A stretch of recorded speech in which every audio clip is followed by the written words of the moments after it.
பல சந்தர்ப்பங்களில் நாம் வாய் தவறி சொல்லும் சொல்தான் நமக்கு பிரச்சனையாக விஸ்வரூபம் எடுக்கிறது. அதுபோன்ற சூழ்நிலை பிரதமர் அன்வாருக்கு மட்டுமல்ல, தமக்கும் ஏற்பட்டுள்ளது. ஏன் எல்லோருக்கும் அந்த அனுபவம் இருக்கும் என 10 நாடாளுமன்ற உறுப்பினர் பிரபாகரன் சுட்டிக்காட்டினார். பிரதமர் வாய் தவறி பேசிய பேச்சுதான் கோலகுபு பாரு இடைத்தேர்தல் பிரச்சாரத்தில் எதிர்க்கட்சி பயன்படுத்தும் ஆயுதமாகவும் மாறியுள்ளது என மித்ரா தலைவருமான அவர் குறிப்பிட்டார்.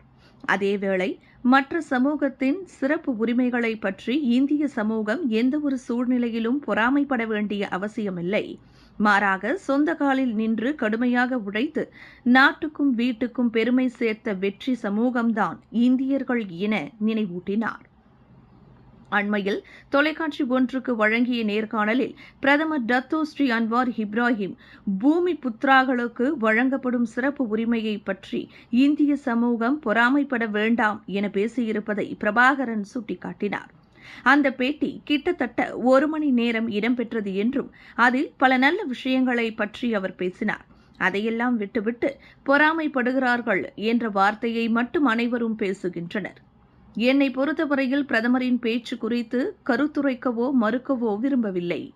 ஆனால் நாட்டில் வாழும் இந்திய சமூகம் மற்ற சமூகங்களின் சிறப்பு உரிமைகளை கண்டு எந்தவொரு சூழ்நிலையிலும் பொறாமைப்பட்டது இல்லை. அதே வேளையில் சொந்த காலில் நின்றுதான் வாழ்க்கையில் வெற்றி பெறுவதற்காக தொடர்ந்து போராடி வருகின்றனர்.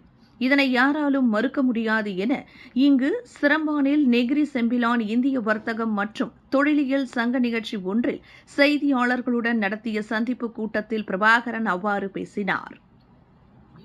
இதனிடையே தொடர்ந்து நிருபர்களின் கேள்விகளுக்கு பதிலளித்த அவர், தமிழ் பள்ளிக்கான புதிய கட்டடம் அல்லது இணை கட்டடம் நிர்மாணிப்பு திட்டத்திற்கு நிதி ஒதுக்கும் எந்தவொரு திட்டத்தையும் மித்ரா கொண்டிருக்கவில்லை. அதேவேளை அத்திட்டத்திற்கான நிதி ஒதுக்கீடு கல்வி அமைச்சு மட்டுமே முறையாக மேற்கொள்ளும் அதிகாரத்தை கொண்டுள்ளது. ஆனாலும் மித்ரா நிதி உதவி மூலமாக இந்திய மாணவர்களின் கல்வி தேவைகளை பூர்த்தி செய்வதற்கு எந்தவொரு தடையும் இல்லை என குறிப்பிட்டார். இன்டர்வியூ ஒரு 1 hour இன்டர்வியூ.